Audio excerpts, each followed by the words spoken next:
Hello friends, எல்லாருக்கும் வணக்கம். Welcome to Prabhas next.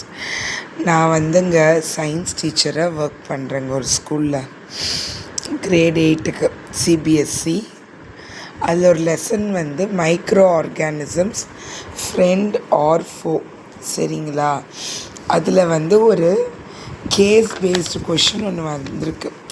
என்னன்னு வந்திருக்குதுன்னா, ஒரு குழந்தை வந்து மஸ்கிட்டோ பற்றி கொடுத்துருப்பாங்க ஒரு சுச்சுவேஷன். அதுக்கு ரிலேட்டடாக கொஷின்ஸ் கொடுத்துருப்பாங்க, கீவேர்ட்ஸ் எழுதணும்.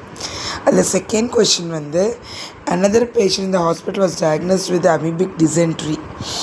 அதாவது கண்டாமினேட்டட் வாட்டர் குடித்தாங்கன்றதுக்கு அர்த்தம். How does the mode of transmission of malaria differ from that of amoebic dysentery? அதாவது வந்து மலேரியாவுக்கும் இதுக்கும் என்ன வித்தியாசம்? மலேரியா வந்து மஸ்கிட்டோஸால் ஸ்ப்ரெட் ஆகும். அமீபிக் டிசென்ட்ரி வந்து கண்டாமினேட்டட் வாட்டர் குடித்தா வரும். இதுக்கு மோரால்லஸ் கொஞ்சம் கிட்டேக்கு எழுதியிருக்கணும். சரிங்களா?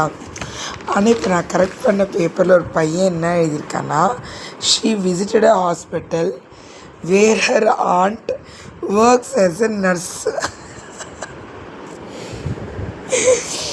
அதுக்கும் இதுக்கும் எதனா சம்மந்தம் இருக்கா?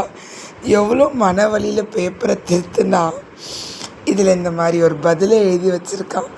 நான் சிரிக்கிறதா அழுவுறதா, அந்த ஹேண்ட் ரைட்டிங் வேறு மேலேருந்து கொஞ்சம் என்னோட ஐ டிஸ்டன்ஸ்லேருந்து பார்த்திங்கன்னா ஏதோ நூடுல்ஸை பிச்சு போட்ட மாதிரி. ரொம்ப கஷ்டம். யாரும் டீச்சராக மட்டும் ஆகிடாதீங்க. நல்லா படித்து இதுக்கு மேலே இருக்க நல்ல வேலையில் போய் செட்டில் ஆகிடுங்க. இப்போ என் தொண்டை பார்த்தாலே உங்களுக்கு தெரியும்.